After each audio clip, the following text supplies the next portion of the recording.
South India shopping mall, the wedding Mantra, సరికొత్త wedding collection, South India shopping mall.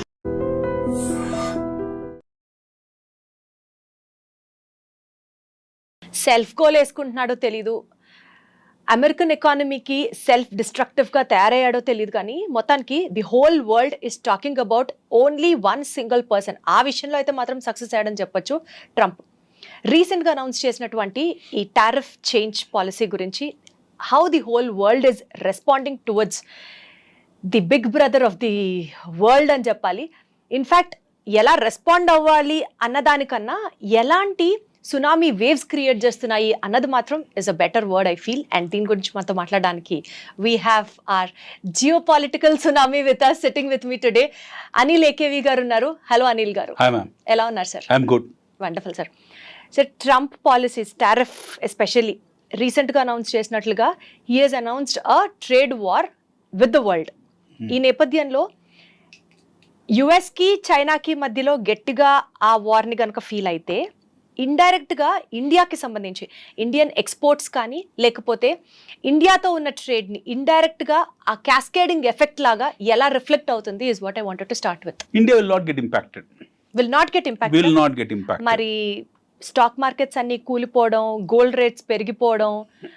రీసెంట్గా విన్నాను, ఈ month 19th Tata Motors has to send some X number of vehicles to US.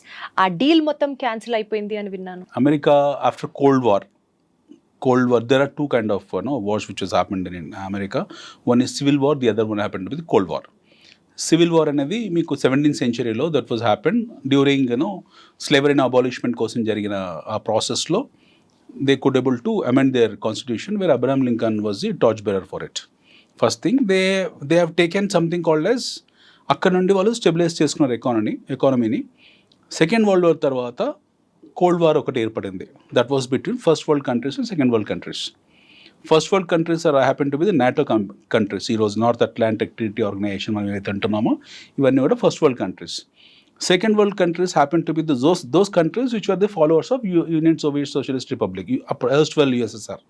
ఈ first and second world countries అని మనం రెండింటిని అనేది.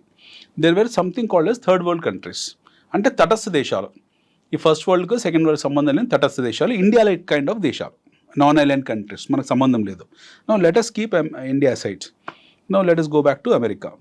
Now America has involved into plenty of activities. Nixon time tarvata America involved into plenty of activities involving putting their hands and fingers in geopolitical situations across the globe. అప్పటి వరకు America first అనే నినాదం వాళ్ళకు ఉంది, మొదటి నుంచి ఉంది. America first అనే నినాదం అవుతుందో హ్యారీ ట్రూమాన్ టైంలో అది కంటిన్యూ చేసుకుంటూ వెళ్ళి they established as a strong nation. They could able to destroy United Soviet socialist republic. వాళ్ళ కబంధ హస్తాలతోనే యుఎస్ఆర్ని 17 ముక్కలు చేశారు. అందులోంచి పుట్టిందే ఉజ్బెకిస్తాన్, ఇవన్నీ కూడా ఉజ్బెకిస్తాన్ అంటున్నా, తుర్క్మెనిస్తాన్, ఆర్మేనియా, అజర్బైజాన్, ఉక్రెయిన్, ఇవన్నీ కూడా. సో ఈ చిన్న దేశాలన్నీ 17 ముక్కలుగా విడిపోయింది. Now America could able to become the only first world country followed by is heard దేశాలు అవుతున్నాయి, యూరోపియన్ దేశాలు. ఇదొక సెట్ ఆఫ్ థింగ్. దాని తర్వాత ఏమైపోయిందంటే America started controlling the world with the dollar. They started controlling world with the dollar without manufacturing anything. American domestic consumption స్టోరీలో వాళ్ళ ఉత్పత్తి వర్సెస్ కన్జంప్షన్ అనేది చాలా డెఫిషియట్లో ఉంటుంది. They have their production but their consumption is higher than their production. Then they started depending on the world. మిగతా ప్రపంచాల మీద డిపెండ్ కావడం మొదలుపెట్టారు. China has taken the advantage of becoming an export nation, looking at America as a market. China అమెరికాను ఒక market లాగా చూడడం మొదలుపెట్టేసి they started working only targeting America. Only targeting America. Because America has no such thing like manufacturing. So skill labours అంతా చైనాలో ఉన్నారు, cheap labour అంతా చైనాలో ఉన్నారు, పెద్ద మార్కెట్ అమెరికా ఉంది. They started producing what America wants. ఇదే ప్రాసెస్లో, ఇదే ప్రహాసనంలో పక్కన తైవాన్ ఉంది. Taiwan started manufacturing semiconductors. ప్రపంచంలో మొత్తం 100 సెమీ కండక్టర్స్లో 70 semi conductors are manufactured Taiwan. So Taiwan, which is a small country but still is a hub of semiconductors. So America has become a parasite on globe. ప్రపంచం మీద ఒక పరాన్నజీవి అయిపోయింది America, పెద్ద పరాన్నజీవి. They depend on everything other than artillery and ammunition. వాళ్ళ దగ్గర వేరే ఉత్పత్తులు ఏమీ లేవు. ఉండొచ్చు మోడర్న్ ఉత్పత్తులు కొన్ని ఉండొచ్చు, but rest of the world started the supplying to America in terms of there used goods. ఈ సాగాలో, ఈ కంటిన్యూషన్ ప్రాసెస్లో they started maintaining the dollar. వాళ్ళ డాలర్ని ఎప్పుడు మారక రూపంలో ఎక్స్చేంజ్ పరంగా చాలా బలంగా పెట్టారు. నా వాట్ హ్యాపెండ్, ఇది మనం కొంచెం డీప్ అర్థం చేసుకోవాలి. Countries like China started buying their bonds, treasury bonds. Excess మనీని అమెరికా నుంచి వచ్చే రావాల్సిన మనీ అవుతుందో డబ్బు రూపంగా కాకుండా బాండ్స్ రూపంలో చైనా కొనడం మొదలుపెట్టింది. ఎందుకంటే చైనా వాళ్ళ డొమెస్టిక్ కన్జంప్షన్ వాళ్ళకు సఫిషియెంట్గా వాళ్ళు సెల్ఫ్ రిలయంట్ అయిపోయారు, సెల్ఫ్ సఫిషియెంట్ అయిపోయారు. వాళ్ళు ఎప్పుడైతే సెల్ఫ్ సఫిషియెంట్ అయిపోయారో they wanted to become another second world country, replacing USSR. First world country as we discuss which is America, second world country happen to be USSR. ఆ gap fulfil చేయడం కోసం China ప్రయత్నం చేసి they started buying the treasury bills of US fund. ఎప్పుడు treasury bills print చేసి ఇస్తూ ఉంటుంది. వాళ్ళు డబ్బుల రూపంగా కాకుండా ట్రెజరీ బిల్స్ రూపంగా ఇస్తూ ఉంటారు. ఆ ట్రెజరీ బిల్స్ అన్నింటినీ పైలప్ చేసుకుంటూ చైనా వెళ్ళిపోయి they started what you call challenging America in terms of their economy. Next స్పేడ్ ఎకానమీలో వాళ్ళు ఛాలెంజ్ చేయడం మొదలుపెట్టారు. ఇదే టైంలో somewhere in 1990 end of 1990s తర్వాత ఆర్ స్టార్టింగ్ ఆఫ్ 2000లో ఈ క్రూడ్ ఎక్స్కవేషన్ అవుతుందో it got almost doubled in Gulf. Crude requirement ప్రపంచవ్యాప్తంగా విపరీతంగా ఏర్పడింది. ఆటోమొబైల్ విప్లవం వచ్చింది, కొత్త మోడల్స్ వెహికల్ రావడము. World has got in to next league of economic rally. So ప్రపంచవ్యాప్తంగా స్టాక్ మార్కెట్స్ కూడా పరిగెత్తాయి. At the same time consumptions పెరిగాయి, ఆటోమొబైల్ ఇండస్ట్రీ రిక్వైర్మెంట్ పెరిగింది, క్రూడ్ ఆయిల్ రిక్వైర్మెంట్ పెరిగింది. Now Gulf started excavating more crude. విపరీతంగా Gulf క్రూడ్ని excavate చేసింది. వచ్చిన డబ్బులన్నీ తీసుకెళ్ళి అమెరికాలో పెట్టారు. Gulf nations, especially Saudi Arabia, మీకున్న యూఏ, యునైటెడ్ అరబ్ ఎమిరేట్స్, ఇలాంటి మస్కట్ ఇలాంటి దేశాలందరూ కూడా వీళ్ళందరూ డబ్బులు తీసుకెళ్ళి they started dumping in US, started buying the bonds, treasury bonds. So America also started taking huge money from Gulf nations. That has leaded to subprime crisis in 2008. That has led to subprime crisis in 2008. Now America wanted to come out of that crisis. ఆ subprime crisis నుంచి America బయటికి రావడానికి ప్రయత్నం చేసింది. అది ప్రపంచ ఆర్థిక మాంద్యానికి దారితీసింది. అంటే ఈ ట్రెజరీ బాండ్స్ పైలప్ అమెరికా కూడా చేసుకుంది కదా, మరి క్రైసిస్ ఎందుకు వచ్చింది? అని అంటే వీళ్ళు ఇచ్చిన విచ్చలవి డబ్బులు ఏవైతున్నాయో, ఇక్కడ నుంచి గల్ఫ్ నుంచి వెళ్ళిన డబ్బులు ఏవైతున్నాయో అమెరికాకు వెళ్ళిన తర్వాత అమెరికా అది ఏం చేసుకోవాలో వాళ్ళకి తెలియదు. ఎందుకంటే వాళ్ళకి మళ్ళీ వడ్డీలు ఇవ్వాలి, వడ్డీ రూపంగా పావుల వడ్డీ, రూపాయి వడ్డీ, ₹2 వడ్డీ ఇవ్వాలి. అమెరికా దాన్ని అక్కనే అమెరికన్ బ్యాంక్స్ అలా పెట్టుకున్నారు అనుకోండి. They had some mortgage companies by name Freddie Mac, Fannie Mae, Lehman Brothers, ఇలాంటివి కొన్ని వాళ్ళకు మార్టిగేజ్ సంస్థలు ఉన్నాయి. ఈ డబ్బులన్నీ వాళ్ళ దగ్గరికి వెళ్ళిన తర్వాత వాళ్ళు బేస్ రేట్స్ని వదిలేసి, సపోజ్ నేను ₹10 వడ్డీ తీసుకున్నాను, మీకు ₹11 ఇస్తే మీకు తీసుకుని రెడీగా లేరు. ₹10 వడ్డీకి ఇవ్వలేదు, నేను ₹8 వడ్డీకే ఇచ్చా. So that I can liquidate my cash pile up. ఈ క్యాష్ పైలప్ లిక్విడేట్ చేయడం కోసము నేను తీసుకున్న దానికన్నా కూడా తక్కువ రేట్కి ఇచ్చా. జనాలకి ఏమైపోయింది, విచ్చలవిడిగా యుఎస్లో హౌసింగ్ సెక్టర్ భూమిలోకి వెళ్ళిపోయింది. మోర్ దెన్ రిక్వైర్డ్, ఏ పే స్లిప్ అవసరం లేదు, ఏ కొలెటరల్ అవసరం లేకుండా, ఒక పే స్లిప్ ఉన్నా లేకపోయినా, మీకు ఐటీఆర్ ఉన్నా లేకపోయినా, they started giving the loans to people left right centre. జనాల అవసరం ఉన్నా లేకున్నా విపరీతంగా they taken loans from mortgage companies. Now they started bunking. ఒక స్టేజ్ తర్వాత వాళ్ళు మాకు అవసరం లేదనుకున్నారు, ఇంత అవసరం లేదని చెప్పేసి మేము మార్టిగేజ్ మా పేరు మీద ఉన్నది మీరు వాపస్ తీసుకోండి అన్నారు. Now that leaded to a crisis called a subprime crisis. 2008లో వచ్చింది. Obama was the president of America. That has leaded to global economic crisis. దాని విషస్ సైకిల్ మనం మళ్ళీ డిస్కస్ చేద్దాం. But that has leaded to global economic recession and America was the first victim of that. వచ్చిన డబ్బులన్నీ అక్కడ వెళ్ళడము, ఆ డబ్బులు పైలప్ కావడము, వాళ్ళు సప్రైమ్ కింద వాటికి లోన్స్ ఇవ్వడము, విత్ జనాలు దాన్ని ఎగ్గొట్టడము. ఎప్పుడైతే వీళ్ళు వెళ్ళి అప్పులు ఇచ్చిన వాళ్ళు ఎప్పుడైతే వెళ్ళి మాది రిడమ్షన్ అడిగారో, దెన్ అందర్ hands up. So first victim happen to be Freddie Mac, Fannie Mae, అక్కడ మార్టిగేజ్ కంపెనీస్. అండ్ ప్రపంచంలో అత్యంత పురాతన mortgage company by name Lehman Brothers have become bankrupt. Right. In the history of America, first established mortgage company, such a big company, has become bankrupt. That has impacted Citibank, that has impacted Hong Kong Shanghai Bank, that has impacted every nook and corner of the world other than India. ఒక భారతదేశం తప్పిస్తే 2008లో ఏది కూడా escape కాలేదు. Entire world got collapsed in 2008. 2008 global recession, economic recession ఉందో ప్రపంచం మొత్తాన్ని అతలాకుతల చేసి షేక్ చేసి పడేసింది. బట్ ఇండియన్ కామన్ మ్యాన్ కు అది ఏం జరిగిందో కూడా తెలియదు. Indian man knows that there is something called yes global economic recession.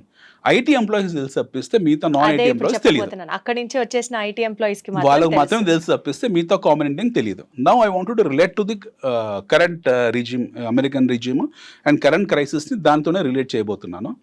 Now that was happened in the US. అందులోంచి బయటికి రావడానికి ఆల్మోస్ట్ $1 trillion మళ్ళీ బాండ్స్ ఫ్రెష్ ప్రింట్ చేశారు, కరెన్సీ ప్రింట్ చేశారు.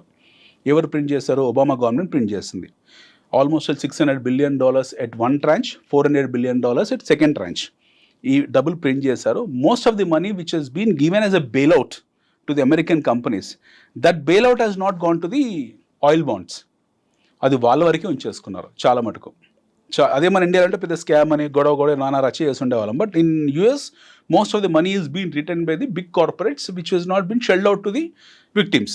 విక్టిమైజేషన్కు కాంపన్సేషన్ జరగలేదు, వాళ్ళ వరకు పెట్టేసుకున్నారు. That was the first disaster which was happened in the US in terms of economic activity. First disaster 2008లో.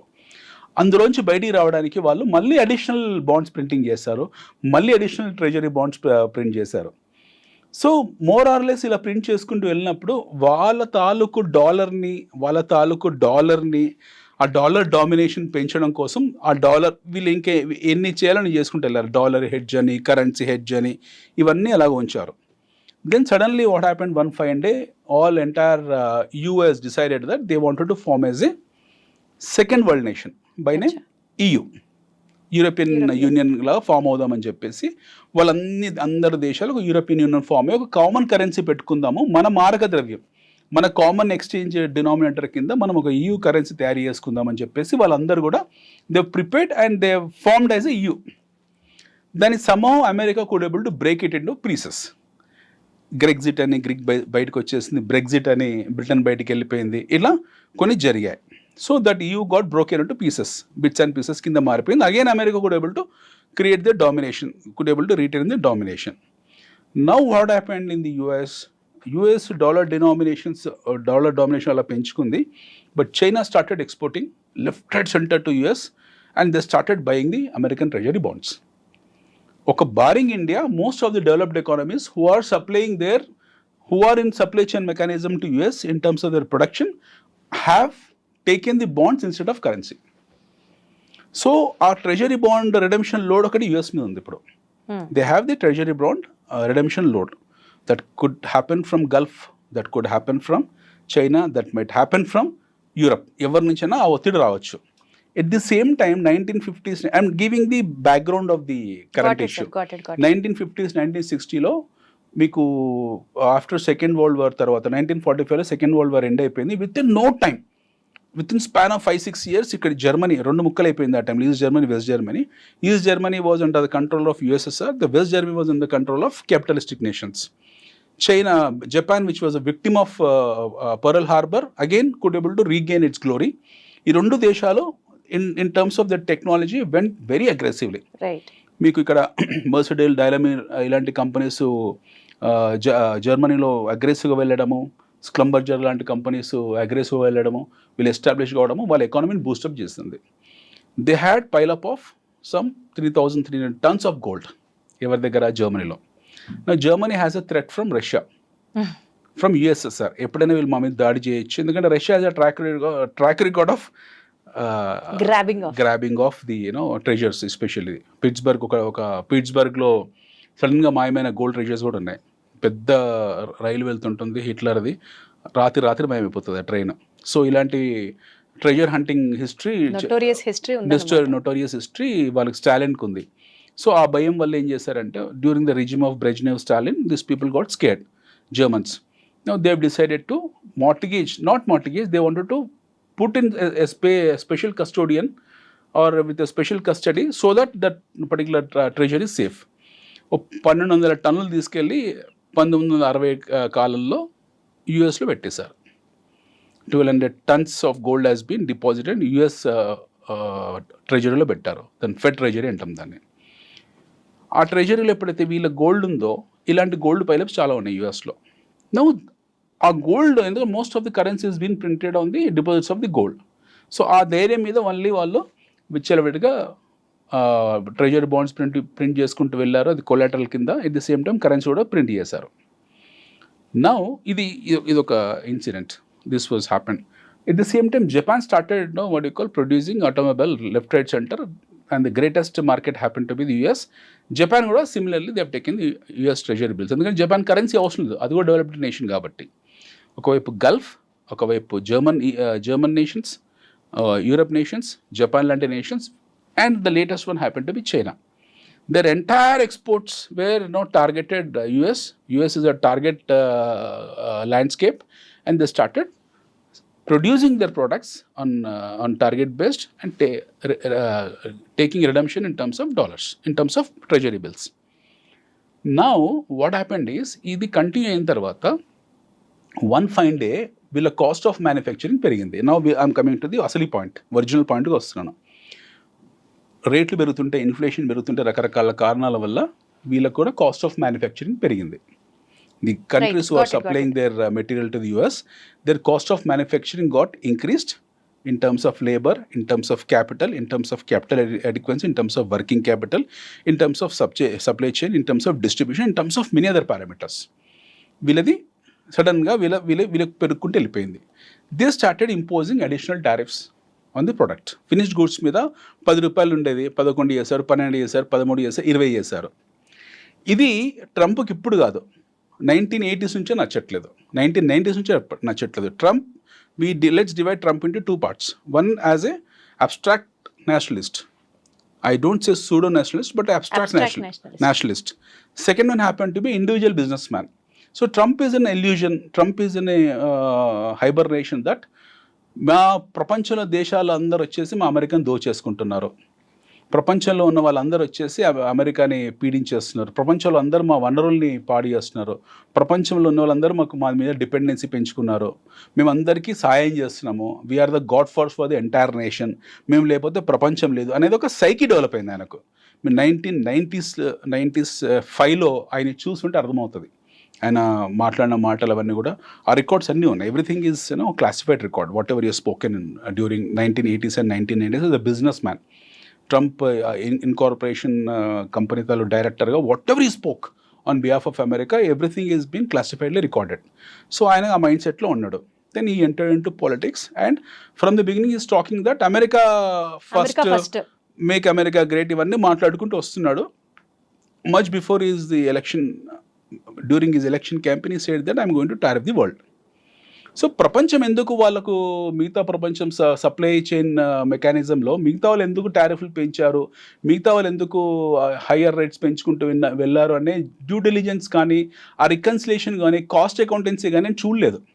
A person need to sit and understand in terms of as a cost accountant that why that cost has been increased. China supply చేస్తున్న ఒక దోమల bat cost ఎందుకు పెరిగింది? ఒకప్పుడు $1 ఉండేది, తర్వాత 10 ఏళ్ళ తర్వాత $2 ఎందుకు అయింది? ఇవన్నీ ఈ డెప్త్కి వెళ్ళలేదు. He's and impression that everybody is cheating America. So everybody is cheating America and I want to make America great. No, ఇక్కడ వరకు బాగానే ఉంది, you want to make America great, ఇక్కడ వరకు బాగుంది. You can make America great provided you can create your own manufacturing units. Now you are asking entire world to come and put their manufacturing units. Ippatiki America doesn't have any manufacturing units. They have, but not sufficient. It's still depending upon other nations. Yes, they had a great, what you call city called as Detroit ఉండేది వాళ్ళ దగ్గర, automobile hub of the world అనేవాళ్ళు Detroit. ఈ Ford, గిడన్ అక్కడే పుట్టాయి. So Detroit, షెవర్లీ ఇలాంటి కార్లు ఇవన్నీ కూడా అక్కడే, that was a manufacturing hub long back డెట్రాయిట్లో. Detroit happen to be the automobile hub of the world. Now what happened, ఎప్పుడైతే మీకు జపాన్ నుంచి ఆటోమొబైల్ సప్లై కావడం మొదలుపెట్టిందో, సుజుకి ఇలాంటివన్నీ వెళ్ళడం మొదలుపెట్టాయో, ఎప్పుడైతే బిఎండబ్ల్యూస్ ఇక్కడ యూరప్ నుంచి వెళ్ళడం మొదలుపెట్టాయో, అమెరికా యాజ్ నో ఈజీ వచ్చేస్తుంది వాళ్ళకు సొంతంగా మ్యానుఫ్యాక్చరింగ్ చేసుకోవాల్సిన అవసరం పడలేదు వాళ్ళకు. They have taken everything for granted. వాళ్ళకి మెటీరియల్ బయట నుంచి, ఒక రకంగా అమెరికా ఇస్ స్మార్ట్ ప్లేయర్. వాళ్ళకి వస్తువులు వస్తున్నాయి, వేరే వాళ్ళు ఉత్పత్తి చేసి పంపిస్తున్నారు, వాళ్ళు యూజ్ చేసుకుంటున్నారు. But once I find they realized that no somebody is tariffing me extra అని. Now your Detroit has become a ghost town. Detroit has become a ghost town where now you have been haunted by a ghost town. ఇప్పుడు సడన్గా చూసేప్పటికీ అది ఒక పెద్ద ghost town అయిపోయింది, ఏం చేశామని వాళ్ళు ఇప్పుడు రియలైజ్ అయ్యారు. ఇప్పుడు now Trump want everything to be manufactured in America. Now he's saying that you come and put your production hubs in our place. I'm going to give certain reservations to you. We are going to amend our constitution in terms of manufacturing facilities. I'll give you special economic zones, but you have to put your manufacturing units. at US. ఇక్కడ బాగుంది. You give time and space for those people who wanted to come and put the money. వాళ్ళకు time ఇవ్వాలి. నేను నా దగ్గరకు వచ్చి manufacturing చేసుకోండి అని చెప్పినప్పుడు నేను వాళ్ళకు 1 year 2 year 3 year 4 year period ఇవ్వాలి. ఆ పీరియడ్ ఇవ్వకుండా నేను చేసింది ఏంటి, I put something called as reciprocal tariff. 20% additional tariff వేశారు కాబట్టి నేను మీ మీద 20% వేస్తున్నాను టారిఫ్. మీరు ఒక రాయితో కొట్టారు కాబట్టి నేను 2 రాళ్ళతో కొడుతున్నాను అనే సిద్ధాంతం వెళ్ళిపోయాడు. వెరీ సింపుల్ లేమ్యాన్ వర్డ్స్లో. నౌ ఎవరైతే లోడ్ తీసుకుంటున్నారో they did not even had a space to explain that why they are tariffing. వాళ్ళకి స్పేస్ ఇవ్వలేదు, ఎక్స్ప్లెనేషన్ అడగలేదు. చైనా నువ్వు ఎందుకు నా మీద అడిషనల్ ఇంత టారిఫ్ వేస్తున్నావు, you did not even have a dialogue with them. ఇలాంటి బయోలాటరల్ డైలాగ్ లేకుండా టక్కున one fine day you come with big slate explains that I'm putting this reciprocal tariff అని చెప్పేసి ఏదో యుద్ధంలో గెలిచిన ఓ చక్రవర్తి లాగా పెద్ద పలక పట్టుకొని వచ్చి అన్ని చూపించాడు. He slap the world with tariffs. No, world will not keep quiet. They know that మేము లేకపోతే నువ్వు లేవు అక్కడ, మీ కన్సంప్షన్ లేదని చెప్పి China knows very clearly that without me you cannot even go to your washroom. Indirect గా అది ఇండియాకి ఏమైనా హెల్ప్ అవుతుందా అండి? అక్కడికి వస్తాను నేను. Now suddenly has put the tariffs. Now China has done reciprocal మీద they have done the retaliation tariff. నువ్వు నా మీద బాణం వేసావు, నేను కత్తి దూస్తాను అని చెప్పి వీళ్ళు 30% you are dumped it. Now this tariff are started. ప్రపంచంలో రకరకాల యుద్ధాలు, రకరకాల నేపథ్యాలు ఉంటాయి. పూర్వకాలంలో మనం కత్తులతో యుద్ధాలు చేసేవాళ్ళము, తర్వాత తుపాకులతో చేసాము, తర్వాత హోవిడ్జ్లతో చేసాము, తర్వాత సర్ఫేస్ టు సర్ఫేస్ మిసైల్స్తో చేసాము, తర్వాత రాకెట్లు వేసుకున్నాము, దాని తర్వాత న్యూక్లియర్ వార్స్ వేసాము, తర్వాత కరోనా లాంటి బయాలజికల్ వార్స్ జరిగాయి, ఇప్పుడు టారిఫ్ వార్ జరుగుతుంది. So literally we are on economic world war. మనం ఇప్పుడు ఉన్నది ఏంటి, ప్రపంచ యుద్ధాలకు ఒక రూపాలు మారుతూ ఉంటాయి, నేపథ్యాలు మారుతూ ఉంటాయి. మనం ఇప్పుడు ప్రపంచ యుద్ధంలో ఉన్నాం. We need to accept the fact that we're in the world war now. World వార్కు రక్తరహితం, రక్తపాతం 2 రకాలుగా ఉంటాయి. సో రక్తరహిత యుద్ధాలు చాలా భయంకరంగా ఉంటాయి. రక్తపాత యుద్ధాలలో క్లియర్, వీడు చచ్చిపోయాడు వాడు చచ్చిపోయాడు, స్టోరీ ఈజ్ ఓవర్. బట్ రక్తరహిత యుద్ధాలు ఇక్కడ ఎవరు గాయపడుతున్నారు, ఎవరు గాయం చేస్తున్నారు ఎవరికి తెలియదు. సో ఇందులో ఇది ఎలా వికటిస్తుందనే విషయం మనకు తెలియదు. Now coming back to India, we have a non aligned stands from the beginning. ఇండియాకి పెద్ద ఫరక్ పడేదేం లేదు. లాస్ట్ 3-4 days మార్కెట్స్ ఎందుకు ఫాలో అయ్యాయంటే, now let's come to market. America household సేవింగ్స్లో 70% ఈక్విటీస్లో ఉంటాయి. There is something called as household savings. మన ఇండియాలో మనం ఏం చేస్తాం, ఒక 100 రూపాయలు దాచిపెట్టామనుకోండి, 90 రూపాయలు ఫిక్స్డ్ డిపాజిట్లో పెడతాం, 10 రూపాయలు బంగారంలో పెడతాం. ఈ లాస్ట్ 10 yearsలో కొద్దిమంది 5 రూపీస్ మ్యూచువల్ ఫండ్లో పెడుతున్నారు, 10 రూపీస్ రియల్ ఎస్టేట్లో పెడుతున్నారు. బట్ నెట్ మనం traditional investments money mostly fixed డిపాజిట్లు ఇలాంటి వాటిలో పెట్టుకుంటాం. యూఎస్లో అలా కాదు. That's an advance country, developed countries, developed markets కాబట్టి యూరోప్ కానివ్వండి, జపాన్ కానివ్వండి, ఇలాంటి దేశాలు ఇవి including China for that matter, people put their household savings into equities. 75% their savings gets into household savings gets into equities. వాళ్ళందరూ ఈక్విటీస్లో save చేసుకుంటారు. సడన్గా ఎప్పుడైతే రిటాలియేటరీ టారిఫ్స్ అంటే రెసిప్రోకల్ టారిఫ్స్ పెట్టిన రోజే మార్కెట్ బ్లీడ్ అయిపోయింది, బ్లడ్ బాత్ అయిపోయింది. రిటాలియేటరీ టారిఫ్ ఎప్పుడైతే చైనా విధించిందో, ఆంక్షలు విధించిందో, అదే రోజు 3 రకాల పరిణామాలు జరిగాయి. పరిణామం 1, Germany said that we are not finding America as a safe. America is not a safe place for us. We might withdraw or we might get back or we might go for redemption of our gold treasures which are there in US Fed. ఒకటి ఇలా అనేసారు. రెండోది, Europe మొత్తం కూడా they started finding the space to find a new leader. That might be Russia. పుతిన్తో ఎక్కడ దగ్గర అయిపోయి వాళ్ళు పుతిన్ ఒక లీడర్గా ఎన్నుకుంటారో అనేది ఒకటి జరిగింది.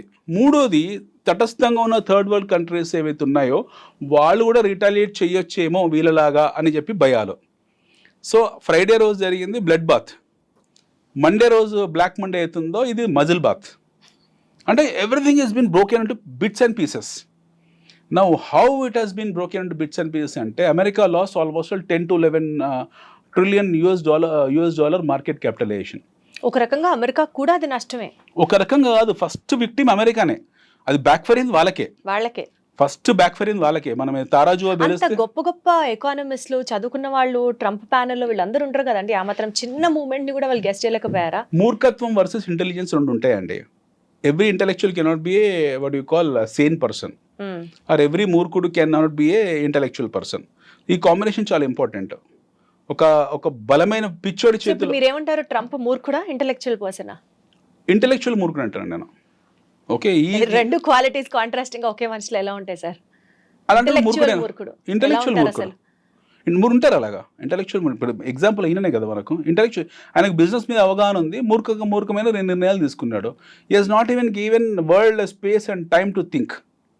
Intellectual tariffing make America great. Intellectual అమెరికాలో వచ్చి సంస్థాగతంగా మీరు పరిశ్రమలు పెట్టుకొని మా దేశ ప్రగతికి తోడ్పడండి, మీరు ₹4 సంపాదించుకోండి. Intellectual thoughts. But you have not given people to think about it. మూర్ఖంగా వెళ్ళి దాని ఆఫ్టర్ షాక్స్, దాని డీప్ ఇంపాక్ట్ ఎలా ఉంటుందో ఊహించకుండా, ఎదుటివాడు కూడా నీ స్థాయి బలవంతుడు, వాడు కూడా రిటాలియేట్ చేస్తాడు అని ఊహించకుండా you have taken a decision. తనకంటే బలహీనుడు రిటాలియేట్ చేస్తే ఇది అసలు నాకు ఏమాత్రం ఫరక్ పడదు అన్న ఒక ఓవర్ కాన్ఫిడెంట్ పొజిషన్ లో అయినా అమెరికా ఉంటుంటుంది. అమెరికా ఏమనుకుందంటే మిగతా బలహీనం అనుకుంది. అదే కదా ఫస్ట్ మూర్ఖత్వం అదే. అమెరికా దగ్గర 6th జనరేషన్ ఫైటర్ జెట్స్ ఎలా ఉన్నాయో, చైనా కూడా 6th జనరేషన్ ఫైటర్ జెట్స్ ఉన్నాయి. In fact much more nuclear warheads Russia దగ్గర ఉన్నాయి, secret nuclear warheads. For that matter even Iran కూడా డిస్క్లోజ్ చేసింది మా దగ్గర న్యూక్లియర్ వారెట్స్ ఉన్నాయని చెప్పి. America is no more a super power in terms of their no army and artillery. America ఈ దేశాలను కలిస్తే America is just nothing, that's a dust. ఇవన్నీ కలిసి ఒక డస్ట్ అంతే. ఒకవేళ ఇవన్నీ కలిస్తే ఇది ట్రంప్ ఎక్స్పెక్ట్ చేయలేదు. ఇట్స్ ఎ చెస్ మూవ్ అండి. మీరు ఒక పాన్ కదిలినప్పుడు ఎక్స్పెక్ట్ చేయగలగాలి మిగతా వాళ్ళు ఎలా కొలిజన్ ఎలా ఉంటుంది, కొలియడ్ ఎలా ఉంటుంది, కొలాబరేషన్ ఎలా ఉంటుంది ఊహించుకోగలగాలి. Right sir, when we have to talk something very close about India. Stock markets పడిపోయి ఒకటి. ఈ స్టాక్ మార్కెట్స్లో వోలటిలిటీ ఎక్స్పెక్ట్ చేయడం అనేది మనం చూసాం. యాక్చువల్లీ అది 100% జరుగుతుంది. ఎక్కడ ఏ చిన్న మార్పు జరిగినా సరే మన స్టాక్ మార్కెట్స్ అర్జెంట్గా కూలిపోతాయి, because we're sentiment based country. Scene cut చేస్తే ఇలా ప్రాబబ్లీ ఎవరు ఆలోచించకపోవచ్చు, నాకు జస్ట్ ఒక థాట్ అంతే. వేరే ఇన్వెస్ట్మెంట్ మోడ్స్లోకి ఇదేమన్నా దారి తీస్తుందా? మీరు సీన్ కట్ చేయకండి, సీన్ అక్కడనే ఉంచండి, నేను వస్తాను అక్కడికి.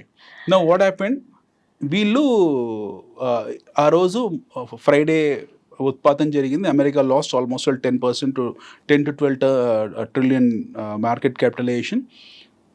Next day when retaliation tariffs వచ్చిన తర్వాత ఇది చాలా దారుణమైంది అన్నమాట జరిగింది. మండే నేను చెప్తాను, ఇండియా ఇస్ ఎ లీస్ట్. అసలు అదే జాలేస్తుంది. ఇండియా రికవర్ అయిపోయింది ఈ రోజు.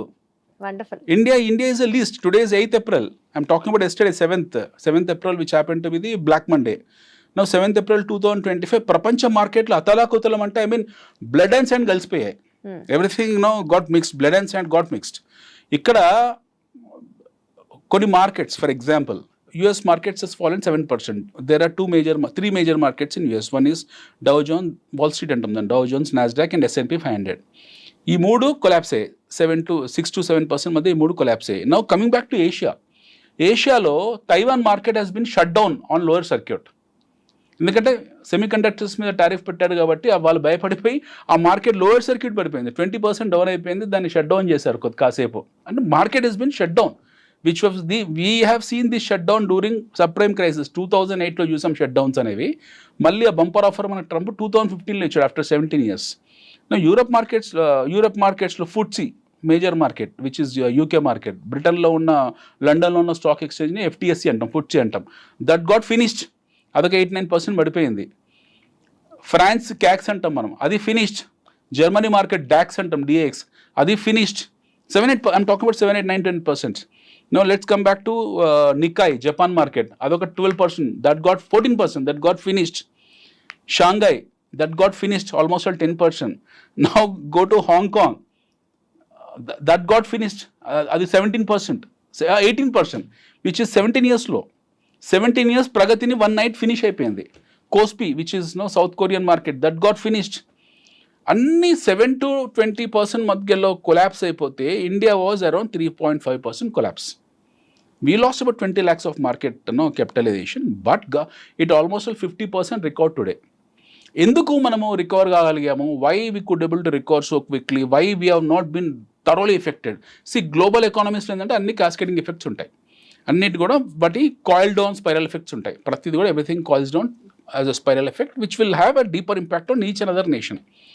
మనకు కూడా దాని సెంటిమెంటల్ ఇంపాక్ట్ ఉంది. What was the impact what we seen yesterday happen to B sentimental impact, not fundamental impact. Let us keep the financial side and let us understand from our domestic consumption perspective. మనకు అమెరికాతో సంబంధం లేవు. మనకు America ఉన్న trade ఎంత అంటే $50-55 billion ఉంటుంది. What we export what we import problem ఒక $5 billion. అమెరికా ఒక ట్రేడ్ డెఫిసిట్ ఉంది మనతో. మనకేం ట్రేడ్ డెఫిసిట్ లేదు అమెరికాతో, అమెరికాకు ఉంది మనతో ట్రేడ్ డెఫిసిట్ అరౌండ్ $5 billion ఉంటుంది. 55 billion లో we are on surplus in terms of trades. America is in deficit. మన ట్రేడ్ వచ్చి $50 billion. వేరే China trade is $500 billion. There's a huge difference. మనకన్నా 900% ఎక్కువ ఉంది China. In terms of exports China is 900% more and they have to have that impact. మనకెందుకు లేదు అని అంటే మనకేం ప్రాబ్లం లేదు. మనం అమెరికా ఉన్నా లేకున్నా మన అస్తిత్వానికి వచ్చే నష్టం లేదు. We will survive. మన domestic consumption story so impact. మనం ఇక్కడ ఏదైనా వస్తువు ప్రొడ్యూస్ చేస్తే అది ఎక్స్పోర్ట్స్ చేయకున్నా మనకేం ప్రాబ్లం లేదు. దాని కన్జంప్షన్ అంతా లోకల్గా జరిగిపోతుంది. రెండోది మన బ్యాంకింగ్ వ్యవస్థ చెప్పి we have tightened all the nuts and bolts very strongly. And we are not that old India where we were sitting on current account deficit. CAD లో లేం మనము. That doesn't mean that we are on cash. Current account sufficiency లో లేం మనము. మనం balance ఎకానమీలో ఉన్నాము. So మన dependency on global nations is very less. మన dependency on global nations is there in terms of crude. మనకు క్రూడ్ కావాలి, అమెరికా మీద డిపెండ్ కావట్లేదు మనం. మన క్రూడ్ సౌదీ కంట్రీస్, గల్ఫ్ కంట్రీస్తో డిపెండ్ అవుతాం, లేదా ఇరాన్ నుంచి, రష్యా నుంచి మనకు క్రూడ్ వస్తుంది.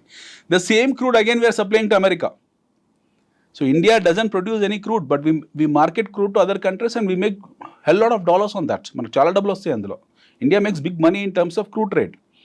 సో అలాగా మనకు కన్జంప్షన్ రిలేటెడ్ అవుతుందో, డొమెస్టిక్ కన్జంప్షన్ రిలేటెడ్ అవుతుందో, మనం ఉత్పత్తి చేసే వస్తువులకు కావాల్సినంత మంది కస్టమర్స్ మన దేశంలోనే ఉన్నారు, వాటికి వినియోగదారులు మన దగ్గర ఉన్నారు.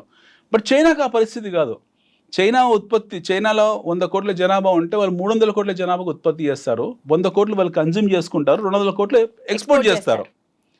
సో ఈ 200 కోట్లు కనుక వాళ్ళు ఎక్స్పోర్ట్ చేయలేకపోతే అదంతా సర్ప్లస్ ఇన్వెంటరీ మిగిలిపోతుంది. They will get into losses. But average India produce around 100 కోట్ల మందికి 110 కోట్ల మందికి తయారు చేస్తుంది. అంటే మన ఎబిలిటీ అంతే. మనం గొప్ప అని చెప్పట్లేదు, చైనా మనకనే చాలా గొప్ప. China has become self reliant and self sufficient, producing for half of the world. India has not come to that stage. మనం ఈ రోజు కూడా మొత్తం 100% దేశానికి ఉత్పత్తి చేసే స్థాయిలో లేము. For that matter we import textile from Bangladesh, which is shame on us. మనం సిగ్గుపడాలి. Once upon a time we happened to be the global hub for textiles. Now we are importing textile from Bangladesh, which is shame. So మన consumption అవుతుందో మనకు సరిపోతుంది. So అందువల్ల మనకు ఈ market effect మన మీద లేదు. కమింగ్ బ్యాక్ టు మీ fundamental question, how investor will look into this. Now this is the time people need to buy Indian market. ఇప్పుడే కదా కొనాల్సింది. ఇలాంటి ఫాల్ మాటికి రాదు ఆపర్చునిటీ. నిన్న మార్కెట్ ఫాల్లో పిక్ అండ్ చూస్ చేసుకున్నారో గుడ్ కంపెనీస్ని, that will not come. This opportunity will not come. మళ్ళీ ఈరోజు రికవర్ అయిపోయాయి కదా.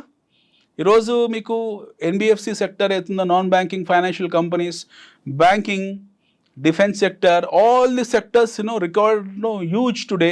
And tomorrow happen to B RBI review meet. రేపు పొద్దున మన ఆర్బీఐ కనుక 25 basis points కనుక కట్ చేశారనుకోండి, పావులో కట్ చేశారనుకోండి, మన మార్టిగేజ్ కంపెనీస్ ర్యాలీ కొడతాయి, బ్యాంక్స్ ర్యాలీ కొడతాయి మళ్ళీ. సో క్రెడిట్ డ్రివెన్ కంపెనీస్ ఏవైతే ఉంటాయో, this will rally again.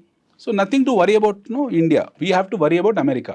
We have to అంటే పీపుల్ మనలాంటి మనకి ఎవరైతే బంధువులు, స్నేహితులు ఎవరైతే ఉంటారో వాళ్ళు వరీ కావాల్సిన అవసరం ఉంది. ఎందుకంటే America has now got in to deep trouble. Now how they are going to cut their cost అనేది తెలియదు. Even for that matter, Trump has gone so eccentric in taking certain decisions. Harvard University, for example, Harvard University itself is an autonomous body. వాళ్ళకి $50 billion economy ఉంది, which is almost bigger than any of the nation. మన చాలా చిన్న దేశాల కన్నా పెద్ద economy Harvard university. వాళ్ళకి ప్రతి సంవత్సరం ఇవ్వాల్సిన $8 billion, $9 billion ఏదైతే అది ఉంటుందో, వాళ్ళకి ఇవ్వాల్సిన బడ్జెట్ ఉందో అది కట్ చేశాడు. స్కూల్స్కి బడ్జెట్ కట్ చేశాడు. సో ఇలాంటివన్నీ యాక్టివిటీస్ చేస్తున్నాడు అతను. How it is going to impact US అనేది మనకు తెలియదు, హానెస్ట్లీ స్పీకింగ్. రైట్ సార్, ఇప్పుడున్న కండిషన్లో సేఫ్ హెవెన్గా ఆలోచించాలి అంటే ఎవ్రీబడి టాకింగ్ అబౌట్ గోల్డ్ అనుకుంటే, ప్రపంచవ్యాప్తంగా గోల్డ్ రేట్స్ తగ్గాయి. ఇండియాలో కూడా రేట్లు బాగా తగ్గిపోయాయి. ఈ స్టేజ్లో మాట్లాడితే ఎంత ప్రపంచం అంతా గోల్డ్ మీదకి ఇన్వెస్ట్ చేయబోతోంది, and what is India's role in it? ప్రపంచం ఎవరు గోల్డ్ మీద ఇన్వెస్ట్ చేయరండి, ఒక ఇండియన్స్ తప్పిస్తే. అంటే సేఫ్ హెవెన్ గా అంటే ప్రతి దేశం గోల్డ్ గురించే మాట్లాడుతుంది. ప్రపంచం ఏం గోల్డ్ గురించి మాట్లాడదు. Gold is a commodity. ప్రపంచం అందరూ గోల్డ్ మీద ట్రేడ్ చేస్తారు. ఇండియా వాళ్ళు గోల్డ్ ట్రెజర్ గా చూస్తారు. nobody what you call look at gold as a what you call safe haven.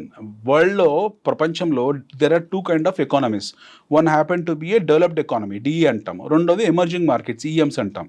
అంటే మనలాంటి దేశాలు, అందులో ప్రిడామినెంట్లీ ఆర్థోడాక్స్ నేషన్ మనలాంటిది, especially India kind of countries.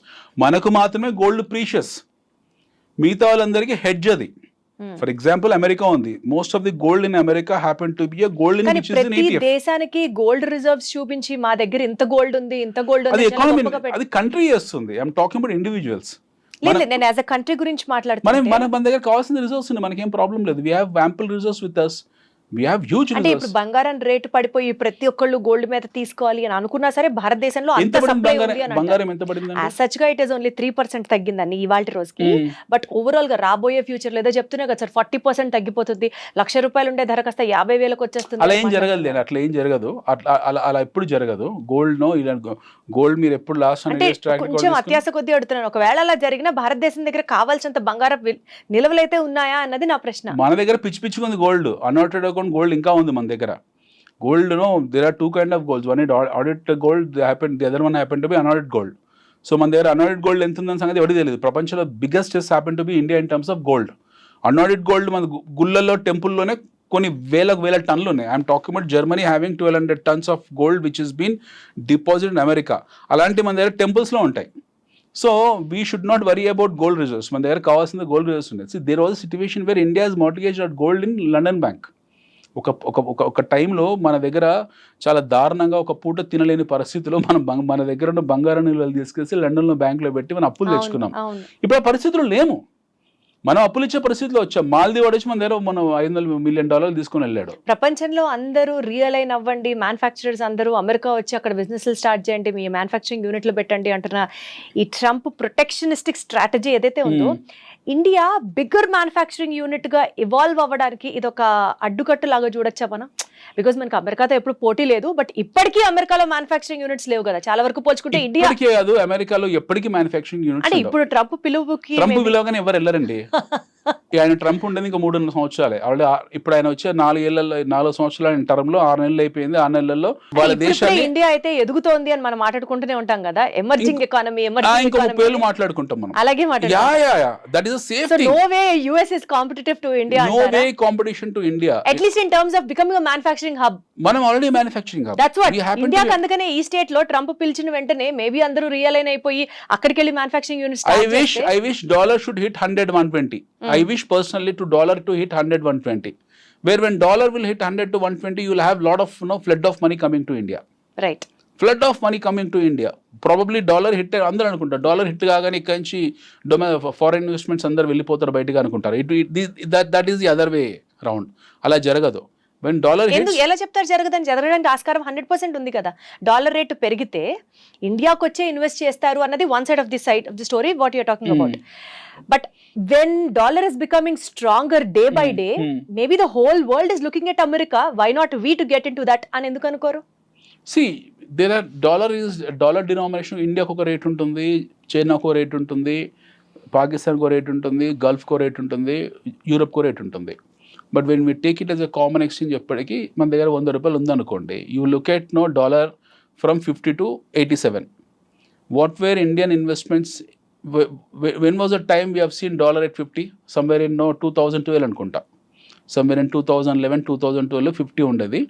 2015 ఇప్పుడు 87కి వచ్చింది. ఈ లాస్ట్ ఈ 12-13 years ట్రాన్సిషన్ ఆఫ్ టైంలో 2012లో మన దగ్గర డొమెస్టిక్ ఇన్వెస్ట్మెంట్స్, ఫారిన్ ఇన్వెస్ట్మెంట్స్ ఎంత ఉన్నాయి, ఈ రోజు ఎంత ఉన్నాయి? What we are, we have to look from that statistical point of view. $50 ఉన్నప్పుడు మన దగ్గర ఇంత ఇన్వెస్ట్మెంట్స్ ఉన్నాయి, ఈ రోజు. బేసికల్గా మీతో జరుగుతున్న కాన్వర్సేషన్ లో నాకు అర్థమవుతున్న పాయింట్ ఏంటంటే, ట్రంప్ టారిఫ్ డెసిషన్ కానీ, ట్రంప్ తీసుకున్నటువంటి పాలసీ డెసిషన్స్ కానీ, no way it is at least affecting India. We will not get affected. ఇప్పుడు యాక్చువల్లీ మనం ఎందుకు తటస్థం? Why we have not retaliated అనడానికి రెండు. ఇప్పుడు why we have see even Japan kind of best ally to US started murmuring saying that we are going to retaliate. మేము retaliate చేస్తామని చెప్పి జపాన్ వాళ్ళు అంటున్నారు. Why India has not spoken a single word? We have not uttered a single word. We kept silence. మనం అసలు మాట్లాడలేదు. మన మీద 26% టారిఫ్ పెట్టాడు. మళ్ళీ ఫస్ట్ టారిఫ్ 27% అన్నాడు, తర్వాత 26% అన్నాడు. Then you spoke about even about life saving drugs, even about pharma మీద టారిఫ్ పెడతానన్నాడు. దెన్ మన ఫార్మా కంపెనీస్ పడిపోయాయి, మనం కూడా టెన్షన్లోకి కానీ వచ్చాము. ఏ సెగ్మెంట్ ఇండియాలో బాగా ఎఫెక్ట్ అవుతుందండి ఈ టారిఫ్స్ వల్ల? Like for example IT, pharma, దాని తర్వాత ఇలా ఇండివిజువల్ గా కనుక సెగ్మెంట్స్ వైజ్ మాట్లాడితే ఏది ఎఫెక్ట్ కాదండి, ఏది ఎఫెక్ట్ అవ్వదు? ఏది ఎఫెక్ట్ అవ్వదు. It's only what you call time being, what you call shocks.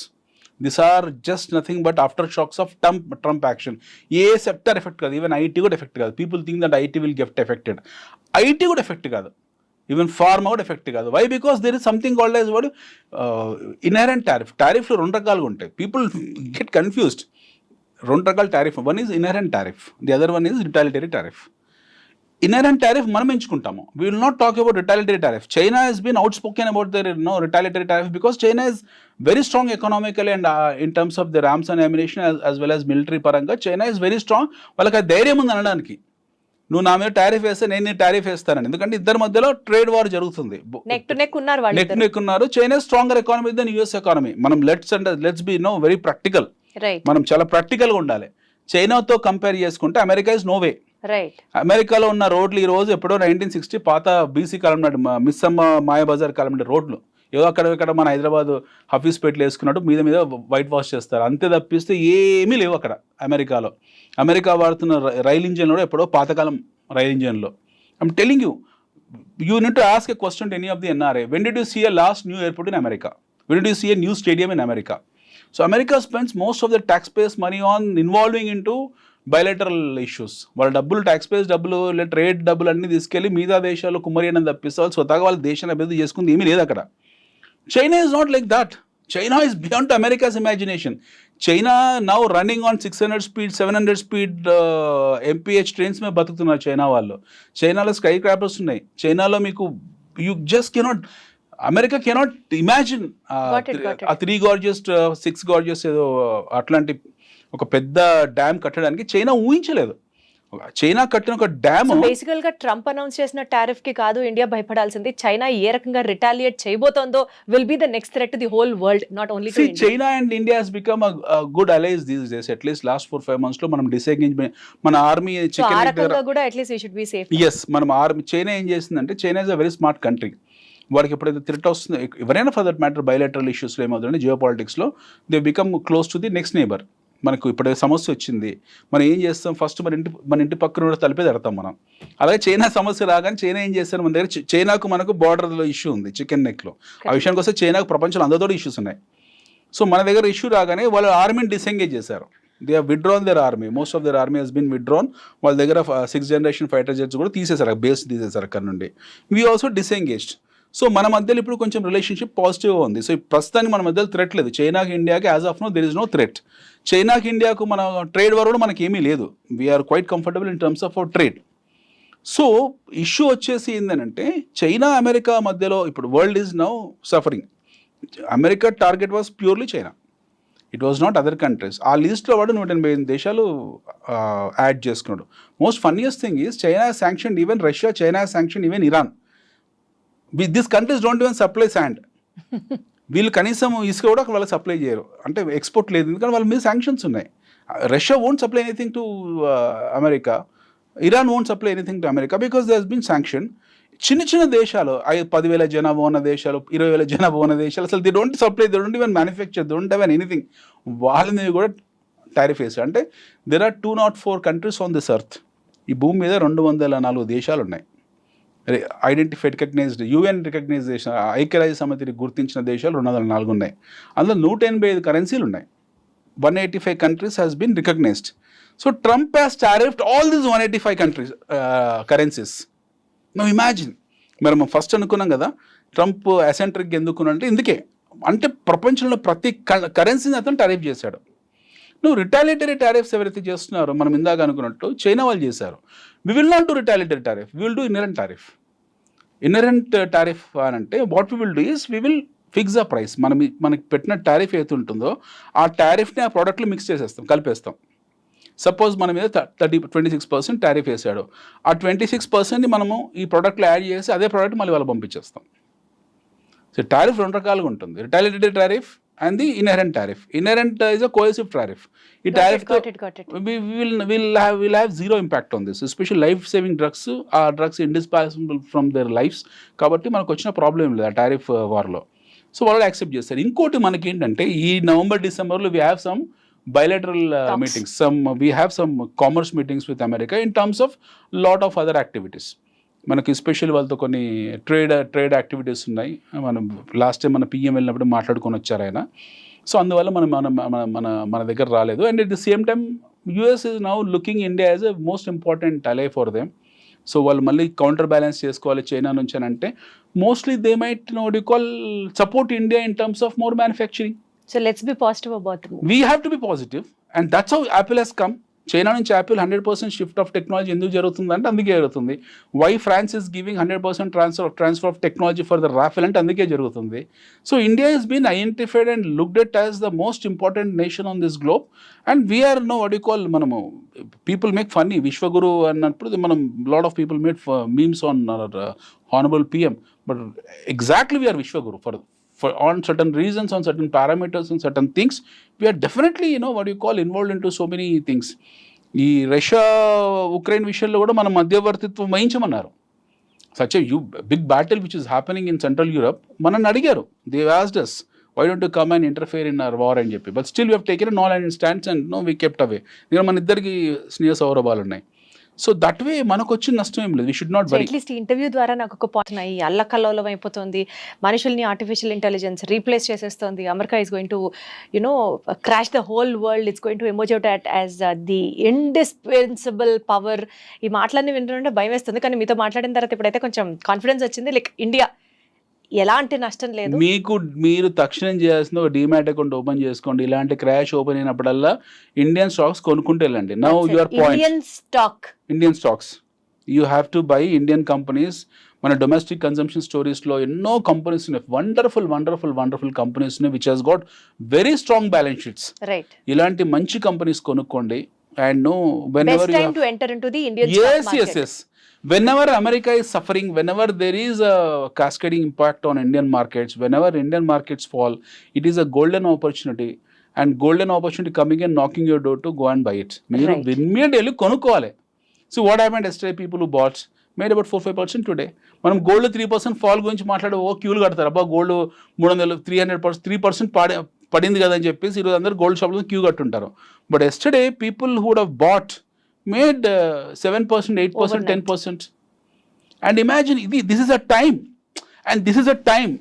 And we will see what we have seen the other day happened to be I don't say it is crash, it was a correction. And it was a knee-jerk reaction. మనం చూసింది knee-jerk reaction.